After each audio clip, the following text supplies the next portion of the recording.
All right, in this video, we're going to talk about how we transform exponential functions. So, a parent function has an equation, y1 equals 0.25 raised to the x power. For problems 1 through 4, find the equation of y2, so after I've transformed it. y2 is a vertical stretch of y1.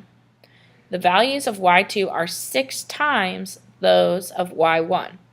So I'm going to take my y1 equation and I'm going to multiply it by 6. So y2 is going to be 6 times 0.25 raised to the x power. And that's my new function. y2 is a vertical compression of y1. The values of y2 are half those of y1's. So it's a stretch if the number being multiplied is greater than 1. And it's a compression if the number being multiplied is less than 1. So 1/2 is less than 1. So it's a compression, and I'm going to multiply my parent function by 1/2. So it's going to be y2 equals 0.5 times 0.25 to the x power. The other one, y2 is a translation of y1. So that means I'm just shifting it, sliding it up, down, left, or right. 4 units down, so I'm going to subtract 4. So it's going to be my parent function, 0.25 to the x power, minus 4.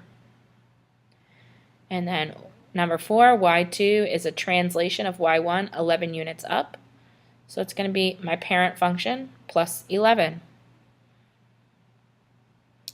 All right, the values of f of x, a parent function, and g of x, a function in the same family, are shown below. Write the equation for the two functions. So, if I look at f of x and g of x, they gave me the a value because when x is 0, for f of x is 1. So a is 1 for f of x. And then to find b, I'm going to do the last value in the table divided by the one right before it. So I'm going to do 25 divided by 5. You could also do 0.2 divided by 0.04 if you want. So 25 divided by 5 gives me 5. So b is 5, a is 1. So when I write it as an exponential function, it's f of x equals a times b to the x power. So it's going to be f of x equals a is 1, so we don't need to write that, 5 to the x power.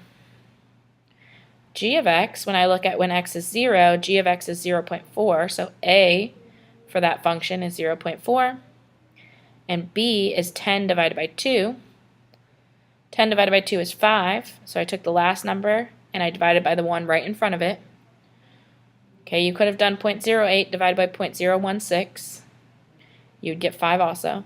So now I'm going to plug it in to that exponential form, which is a times b to the x power. So it's 0.4 times 5 to the x power. Number 6, is g of x a vertical stretch or a vertical compression of f of x? Okay, so for g of x, it was 0.4 was the number that I was stretching or compressing it by.